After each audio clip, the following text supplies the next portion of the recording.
नमो नमः मित्राणि कथं सन्ति सर्वे अहमस्मि देवाशीषः। तो आज के इस वीडियो में हम आचार्य चरक और उनके द्वारा विरचित चरक संहिता के बारे में जानेंगे और इसके साथ ही चरक संहिता का रचना काल, उसका विभाजन और चरक संहिता के महत्व एवं उसकी विशेषताओं के बारे में भी जानेंगे। तो बड़ा ही रोचक और ज्ञानवर्धक ये वीडियो होने वाला है, तो इस वीडियो को लास्ट तक देखते रहना। और अगर हमारे चैनल पे नए हैं तो प्लीज़ चैनल को भी सब्सक्राइब कर देना। और अगर आप फंडामेंटल्स ऑफ आयुर्वेद अर्थात आयुर्वेद के किसी और टॉपिक जैसे अष्टांग आयुर्वेद, त्रिदोष सिद्धांत, आयुर्वेद के मुख्य प्रयोजन इत्यादि विषयों के बारे में जानना चाहते तो मेरे इस प्लेलिस्ट को जरूर एक बार चेकआउट करना। तो चलिए अब आज के इस वीडियो को स्टार्ट करते हैं।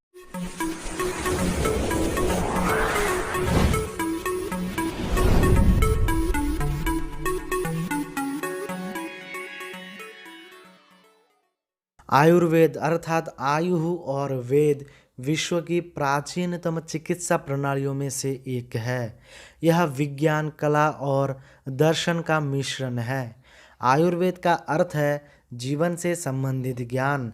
आयुर्वेद भारतीय आयुर्विज्ञान है। आयुर्विज्ञान विज्ञान की वह शाखा है जिसका संबंध मानव शरीर के निरोग रखने, रोग हो जाने पर रोग से मुक्त करने अथवा शमन करने तथा आयु बढ़ाने से हैं।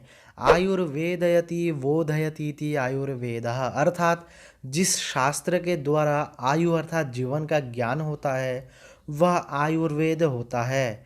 संपूर्ण आयुर्वेद शास्त्र में आचार्य चरक एवं आचार्य सुश्रुत दो प्रमुख आचार्य के रूप में प्रसिद्ध है, जिनकी कीर्ति सभी दिशाओं में व्याप्त है। अतः इन दोनों आचार्यों में से आचार्य चरक का विस्तृत विवरण निम्नानुसार इस प्रकार किया जाता है। तो आचार्य चरक एक महर्षि और आयुर्वेद विशारद के रूप में विख्यात है। प्राचीन काल में ऋषियों को दो प्रकार का माना गया है, शालीन और जाजावर। शालीन प्रकार के ऋषि खूंटी बनाकर रहते थे और जाजावर ऋषि घूमते रहते थे। आचार्य चरक भी जाजावर कटी के ऋषि थे जो एक स्थान पर स्थिर नहीं रहते थे। उन्होंने ग्राम्यवास की निंदा की है। उन्होंने गोष्ठियों का आयोजन भी अरण्य प्रदेशों में किया। आचार्य चरक उच्च कोटि के कवि थे।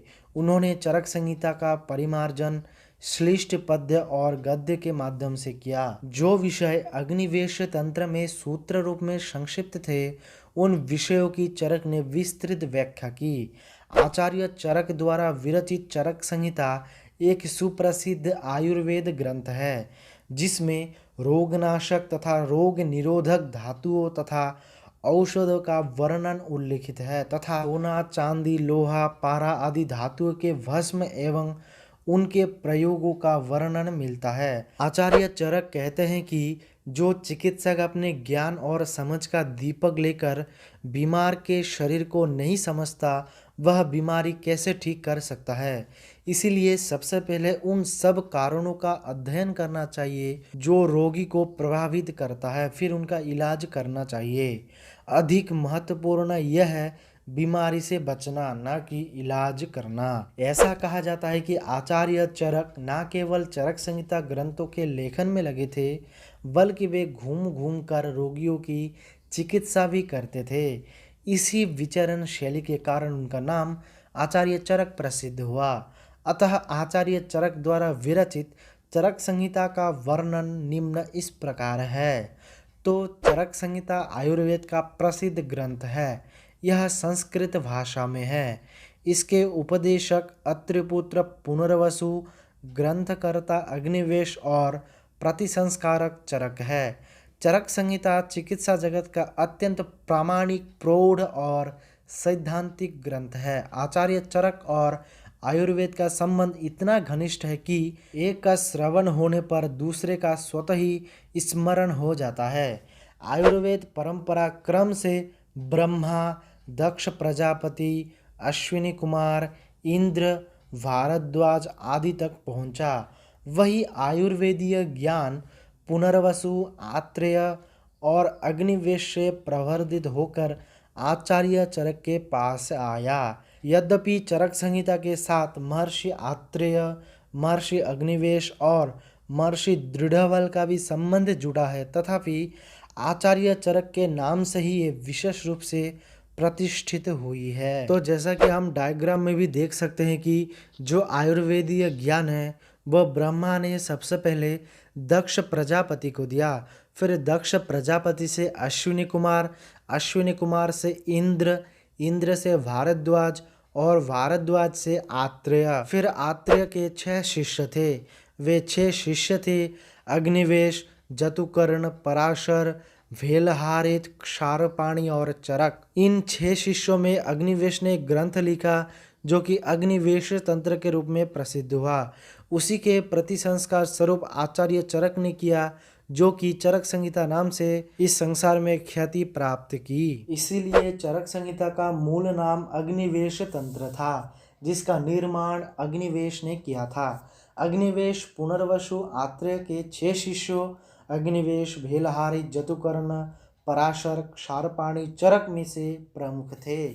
सबसे पहले उन्होंने ही आत्रेय के उपदेशों का संकलन किया। यह संकलन सूत्र में संक्षिप्त था, जिसका प्रतिसंस्कार चरक ने किया और अनेकों नवीन विषयों का समावेश कर अग्निवेश तंत्र का उपबृहन किया। पुनः दृढ़बल ने एक और प्रतिसंस्कार कर वर्तमान समय में उपलब्ध चरक संहिता को यह स्वरूप प्रदान किया। इस प्रकार के कालक्रम से चरक संहिता के 3 स्तर प्राप्त होते हैं, जिसमें सबसे पहला है अग्निवेश तंत्र, जो कि उपनिषद काल अर्थात 1000 ईस्वी पूर्व है।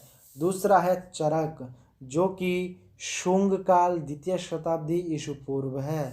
और तीसरा है दृढ़बल, जो कि गुप्तकालीन 4ठी शताब्दी का है। तो आइए अब हम चरक संहिता के रचना काल के बारे में जानते हैं।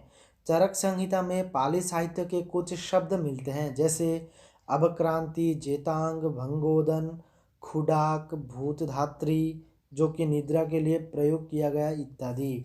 इससे यह ज्ञात होता है कि चरक संहिता का उपदेश काल उपनिषदों के बाद और बुद्ध के पूर्व निश्चित होता है। इसका प्रतिसंस्कार कनिष्क के समय अर्थात 78 ईस्वी के लगभग हुआ होगा। त्रिपिटक के चीनी अनुवाद में कनिष्क के राजवैद्य के रूप में चरक का उल्लेख प्राप्त होता है, किंतु कनिष्क बौद्ध था और उसका कवि अश्वघोष भी था। पर चरक संहिता में बुद्ध मत का जोरदार खंडन किया गया है। अतः चरक और कनिष्क का संबंध संदिग्ध ही नहीं अपितु असंभव जान पड़ता है। पर्याप्त प्रमाणों के अभाव में मत स्थिर करना कठिन है। इसके बाद बात करते हैं चरक संहिता के विभाजन के बारे में। तो चरक संहिता विषय के अनुसार 8 भागों में, जिनको स्थान कहा गया है, में विभाजित है और इसमें 120 अध्याय हैं। तो चरक संहिता के 8 स्थानों का नाम है। तो पहला है सूत्र स्थान, जिसमें 30 अध्याय हैं।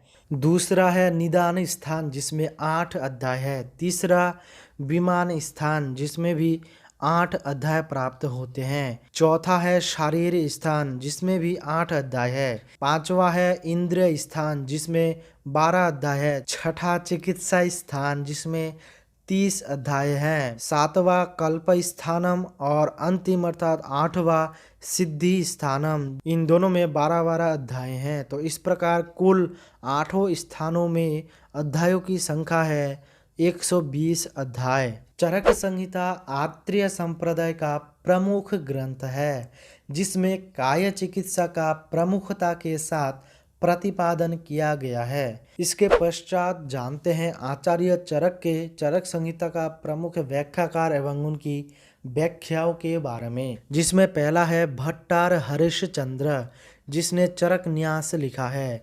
दूसरा है स्वामी कुमार, जो कि चरक पंजिका लिखा है। तीसरा है जिज्जट, जो कि निरंतर पद व्याख्या लिखा है। चौथा है चक्रपाणी आयुर्वेद दीपिका। पांचवा शिवदास सेन तत्व चंद्रिका और अंतिम अर्थात छठा गंगाधर राय, जो कि जल्पकल्पतरु लिखा है। इसके बाद हमारा आखिरी पॉइंट है चरक संहिता का महत्व एवं विशेषताएं। चरक संहिता आत्रेय संप्रदाय का प्रमुख ग्रंथ माना गया है, जिसमें विषय सामग्री की मौलिकता प्रौढ़ता का पांजल रूप से वर्णन किया गया है। इसमें भ्रूण, शारीर, क्रियात्मक शरीर, हेतु, लिंग, औषधि, त्रिसूत्र, व्यवहारिक पक्ष, निदान, लाक्षणिक चिकित्सा, संशोधन, परिमार्जन चिकित्सा, रसायन, वाजीकरण, स्वास्थ्य रक्षण आदि का बृहद वर्णन प्राप्त होता है। चरक संहिता से आधुनिक चिकित्सा विज्ञान के विख्यात प्रोफेसर आसलर इतने प्रभावित हुए कि उन्होंने चरक के नाम से न्यूयॉर्क में अर्थात अमेरिका, जो कि अमेरिका में स्थित है, उसमें 1898 में चरक क्लब की स्थापना की, जहां चरक का चित्र भी रखा गया है। एक पाश्चात्य वैज्ञानिक का यह तक कहना है कि यदि चिकित्सा के सभी ग्रंथ नष्ट कर दिए जाए तो भी अकेले चरक संहिता द्वारा सफलतापूर्वक रोगों की चिकित्सा एवं स्वास्थ्य रक्षण किया जा सकता है। तो ये थी हमारी आज की वीडियो। अगर आपको वीडियो थोड़ी सी भी हेल्पफुल लगी तो प्लीज़ वीडियो को लाइक कर देना, और अगर हमारे चैनल पे नए हैं तो प्लीज़ चैनल को भी सब्सक्राइब कर देना। तो आज की इस वीडियो में इतना ही, मिलते किसी नए वीडियो में, तब तक के लिए जय हिंद, वंदे मातरम।